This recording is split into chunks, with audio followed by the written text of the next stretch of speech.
Anyone in a Muslim community who has taken upon him or herself the obligations of the Sharia, that is, the road to Allah, which are simply stated in the Quran and the Hadith, and who fears Allah and the Last Day, is solely by virtue of the way in which he or she has chosen to live, neither a threat to others nor to his or her own self. To follow the prophetic lifestyle is to live in harmony with oneself and with others, and in order to achieve this balance, there is no need whatsoever for a body of people who have appointed themselves as the judges of others' actions and as the enforcers of this way of life. Indeed, whenever this group appears, and there is always a time when it does, it is a sign of disintegration, a sign of the first inclination away from Islam towards Kufr.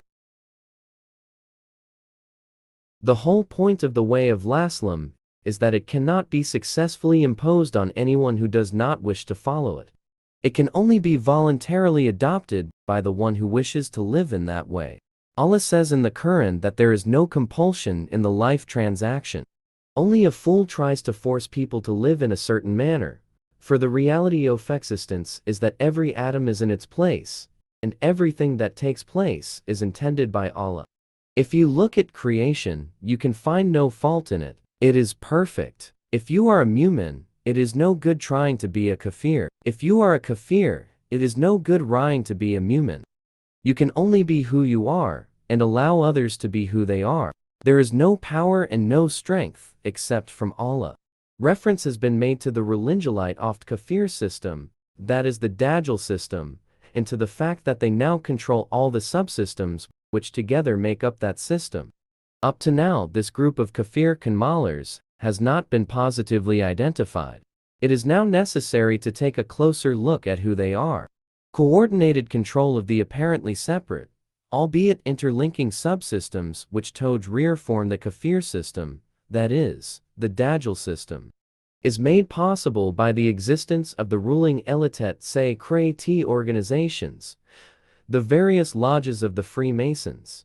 The ruling elite of the Ka-6R system, that is, the Dajjal system, are the Freemasons. Their activities are masked by the popular misconception that the Freemasons are no more than a fraternity who help each other in the business world and do charitable work. This is true, but the extent of that mutual assistance and the high degree of influence and control which they exercise is hidden from public knowledge. The hierarchy within these lodges, as is typical of all kafir systems, is pyramidical in form.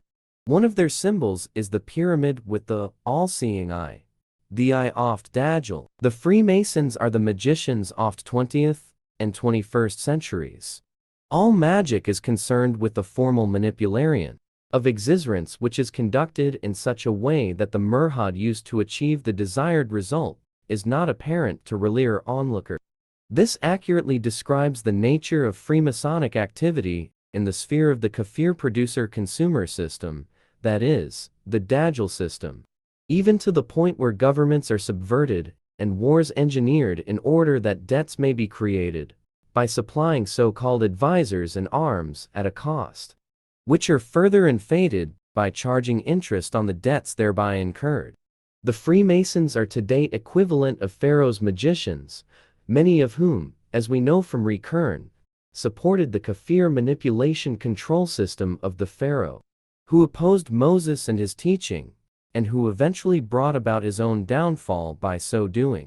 The story of the transaction between Moses and Pharaoh is related in great detail, and more than once in the Qur'an.it demonstrates, with great clarity, that when a man of Allah, who knows that he is completely helpless in the hands of Allah, meets a man of Kufr, who relies on the magic which Allah has given him without his knowing it, then it is the man of Allah to whom victory is given by Allah. There is no strength and no power except from Allah. The transaction which occurred between Moses and Pharaoh is the same as the transaction which occurred between Noah and the Kafir ruler of his time, is the same as the transaction which occurred between Abraham and Nimrod, is the same as the transaction which occurred between Jesus and the Roman emperor, is the same as the transaction which occurred between Muhammad and Abu Jahl, is the same as the transaction which today occurs between Iman and Kufr, and which will find its final expression in the confrontation between the Mahdi and Dajjal. Looking at history from the Quranic perspective, we see that there has only ever been one major transaction between people on the face of this earth. That is the transaction between those who accept Allah and His prophets, and those who reject Allah and His prophets. Allah is as He was before the creation of the universe, and continues to be. Allah is as He will be, i.e. cannot be conceived of. And every writhing other than Allah which appears to be, is the conception of Allah. Vision cannot contain Him, but He contains vision, and He is the all-pervading, the knower of every separate thing that befalls us. Allah is one. Allah is independent of what appears to be other than Him. He was not born from anything, and nothing is born from Him, and there is nothing like Him. There is no God, only Allah. There is only Allah.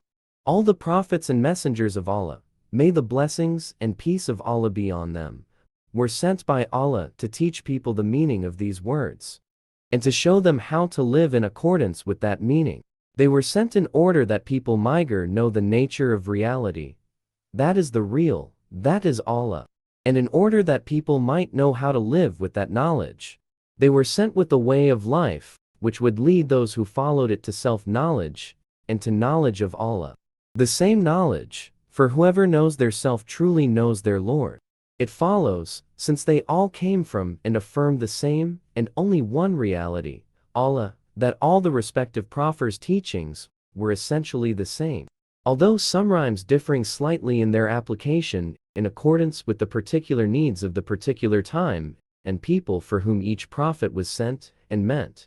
Moses and Jesus, for example, were sent specifically to the tribe of Israel, whereas Muhammad, may the blessings and peace of Allah be on him, and on all the prophets, was sent for all mankind and the jinn. It follows that all the people who have ever lived, or are alive, or are to live on this earth have only ever had or will have one choice, that is, whether to be mu'min or kafir. In reality, there is not even that choice, since you can only be what Allah has decreed you will be. Allah is the doer of you and your actions.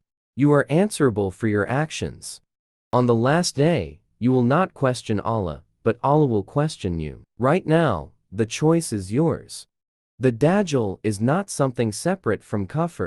The Dajjal is the final and most extreme expression of Kufr before the end of the world. Just as the Mahdi will be the final and most eloquent embodiment of Islam before the end of the world. It will be remembered that the Mahdi will be a drop compared to the ocean of the Prophet Muhammad, may the blessings and peace of Allah be on him. It is the final confrontation between the Mahdi and the Dajjal and their respective followers, which, according to the Hadith, heralds the end of the world. During that final confrontation, the Prophet Jesus, peace be on him, will reappear on earth and kill the Dajjal. There will then follow the peaceful rule of the Mahdi as leader of all the Muslims, who will be spread all around the world. When Jesus eventually dies, he will be buried next to the Prophet Muhammad, may the blessings and peace of Allah be on both of them, in Medina. After this period, there will come a time when Allah will take the arwah, that is, the spirit forms, of all those who trust in Allah from their bodies and this earth, so that there is only one Muslim left on the face of the earth. In China, when he dies, there will be a period when those who are left on the earth will live like animals. At the end of this period, Israfil the angel will blow the first blast of his trumpet, at which every living thing will die. The earth will remain lifeless for a period. At the end of this period, Israfil will give a second blast on his trumpet, at which the world will disintegrate, as is described in the Quran and the Hadith, until it has become one vast flat plain of silver sand. All those who have ever lived will be brought to life again. And this is easy for the one who gave you life in the first place. Then, depending on their actions and the intentions behind those actions whilst they were in this world, it will be decided who is for the fire and who is for the garden. The fire is for the kafirun. The garden is for the mu'minin. Dajjal and his followers are for the fire. The Mahdi and his followers are for the garden.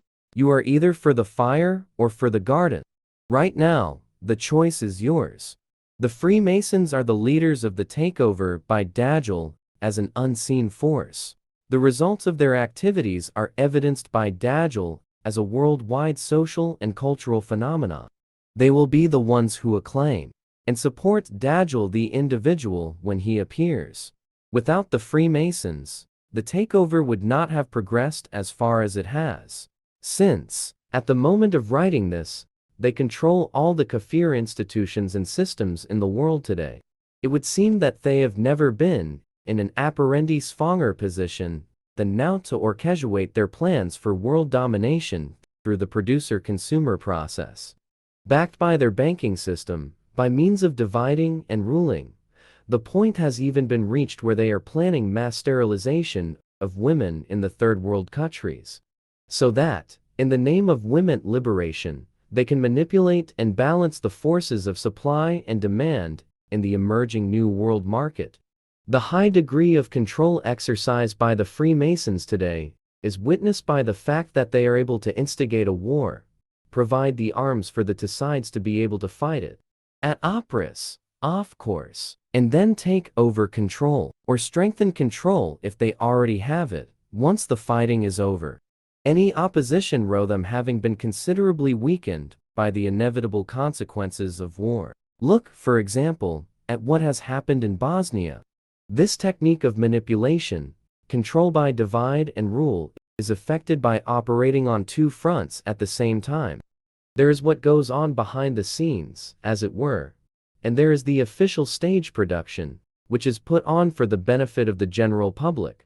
The manner in which the hidden activities are conducted is highly ruthless, and the efficiency with which they are carried out is matched only by the lengths to which the Freemasons are prepared to go to put on a convincing, constitutional, legal, and just stage production for the benefit and continued misguidance of the unsuspecting public.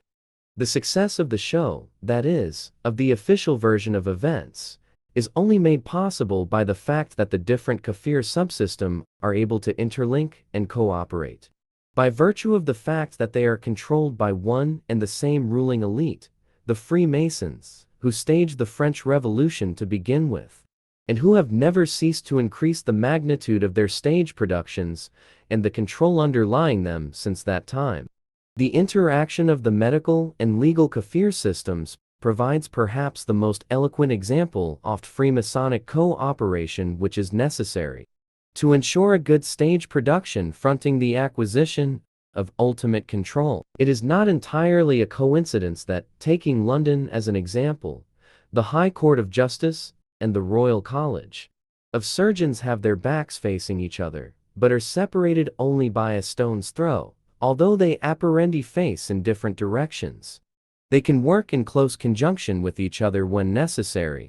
To give but 3 examples of how the legal and medical systems, aided of course by the media system, can work together, we may examine the removal of Lord Northcliffe, a former chief proprietor of the Times newspaper, which occurred after the First World War, in the trial of Ezra Pound, the famous poet, and the notorious Nuremberg trials, which took place immediately after the Second World War. Under cover of the First World War, Palestine, which had been selected as the homeland of the Zionist Jews, whose forefathers, the Khazar Jews, were in fact from the Caucasus, was occupied by the British. The famous Balfour Declaration, addressed to Lord Rothschild, was officially delivered on the 2nd of November, 1917, during exactly the same week in which the Russian Revolution was successfully concluded. His Majesty's government view with favor the establishment in Palestine of a national home for the Jewish people, and will use their best endeavors to facilitate the achievement of this object, it being clearly understood that nothing shall be done which may prejudice the civil and religious rights of existing non-Jewish communities in Palestine, or the rights and political status enjoyed by Jews in any country. It is interesting to note in passing that communism, like Zionism, was predominantly a Khazar Jewish affair, as Douglas Reed records in his book, The Controversy of Zion. The British government's White Paper of 1919. Russia, Number 1, a collection of reports on Bolshevism. Quoted the report sent to Mr. Balfour in London in 1918 by the Netherlands minister at St. Petersburg M. Oudendijk.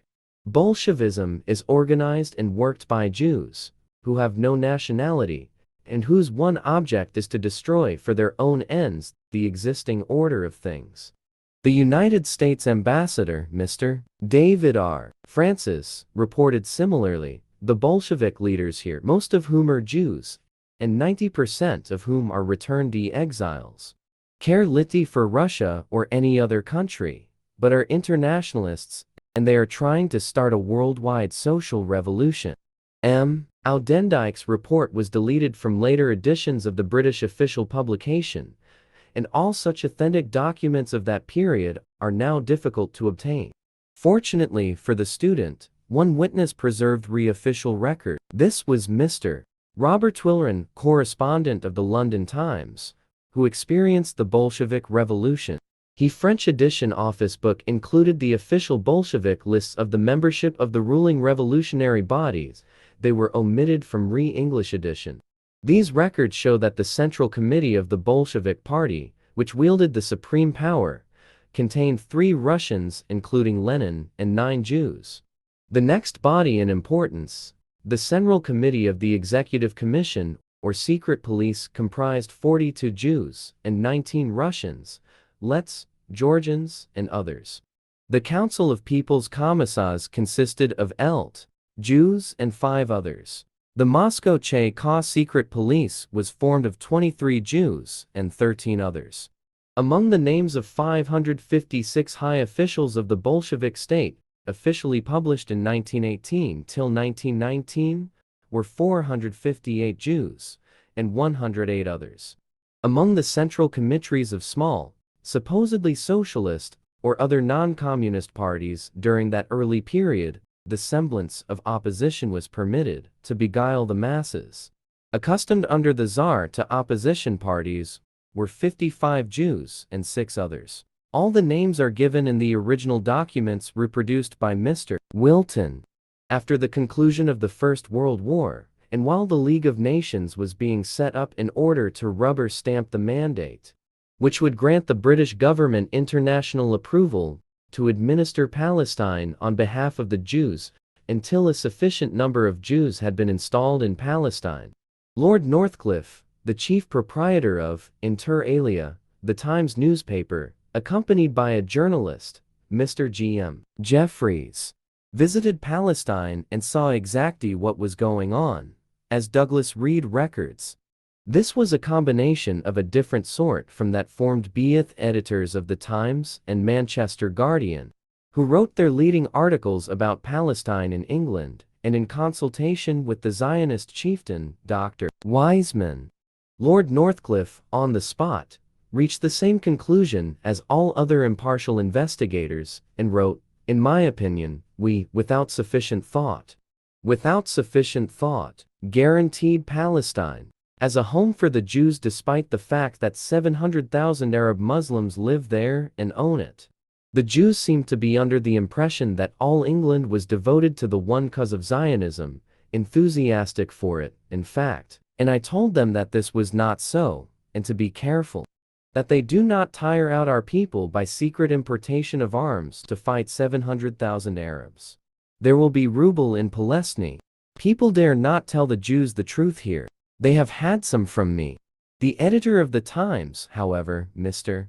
Wickham Steed, who during the war had already refused to publish the eyewitness accounts of the true nature of the Khazar Jewish-Russian Revolution, which had been written by its chief foreign correspondent for Russia, Mr. Robert Wilton, refused to publish Lord Northcliffe's series of articles on the situation in Palestine.